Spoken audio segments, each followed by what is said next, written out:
Sud Radio, ça va mieux en le disant. Jean Dorido. Bonjour Jean. Bonjour Jean-Marie, bonjour à tous. Docteur en psychologie, fondateur de l'application Zenfi. Ça y est, c'est parti. À partir d'aujourd'hui, cet après-midi, la 110e édition du Tour de France. Ça s'élance dans le Pays basque espagnol, de Bilbao à Bilbao, en Espagne. Jean, comment expliquer la passion toujours intacte que suscite la grande boucle depuis 1903 ?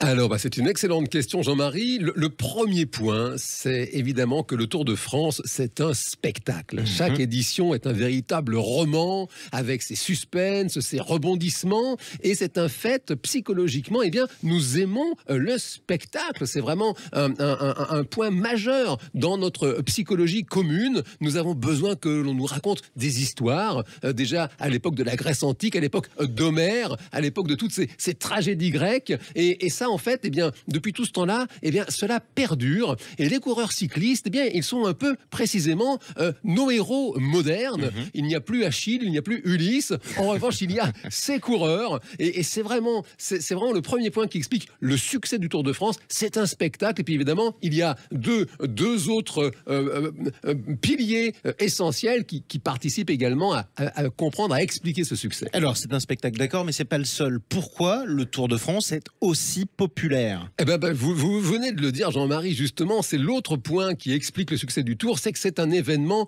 populaire. Le Tour de France est populaire parce que le vélo, c'est populaire. C'est vraiment le moyen, et puis en plus, ça revient plein pot, si j'ose dire. En tout cas en ville.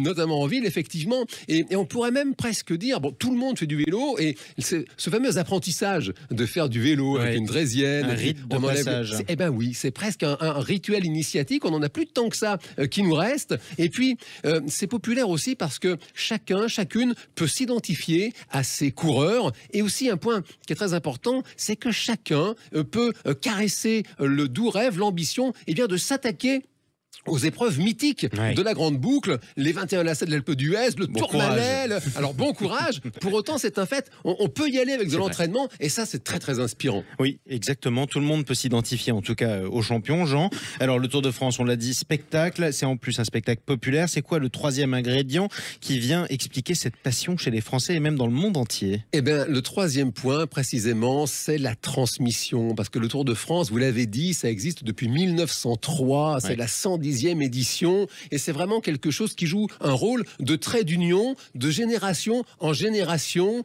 On entend des personnes âgées qui expliquent qu'elles venaient sur les routes du Tour de France, accompagnées déjà par leurs parents, leurs grands-parents, et ces personnes ont plaisir à transmettre aux plus jeunes, et chaque génération a ses grands champions. Il y a eu jadis les Anquetil, les Merckx, Bernard Hinault évidemment, Miguel Indurain, et aujourd'hui on a les Tadej Pogačar, les David Gaudu, Jonas Vingegaard, et en fait ce trait d'union, ça aide finalement des générations différentes à parler le même langage. Et ça, en psychologie, on a besoin, parfois on parle la même langue et pas le même langage, et le vélo, le Tour de France, ça crée ce langage commun. Même Antoine Blondin, déjà à l'époque, le rappelait, le général de Gaulle, il est président des Français 11 mois sur 12, et puis en juillet, il passe le relais à Jacques Godet. Déjà à l'époque, effectivement, passion qui dure et qui ne se dément pas. Jean, quel pronostic pour cette 210e édition ? Ah, c'est difficile. Bon, évidemment, on peut imaginer que les Pogačar, les Vingegaard seront sur le podium, et puis peut-être, pourquoi pas, un Français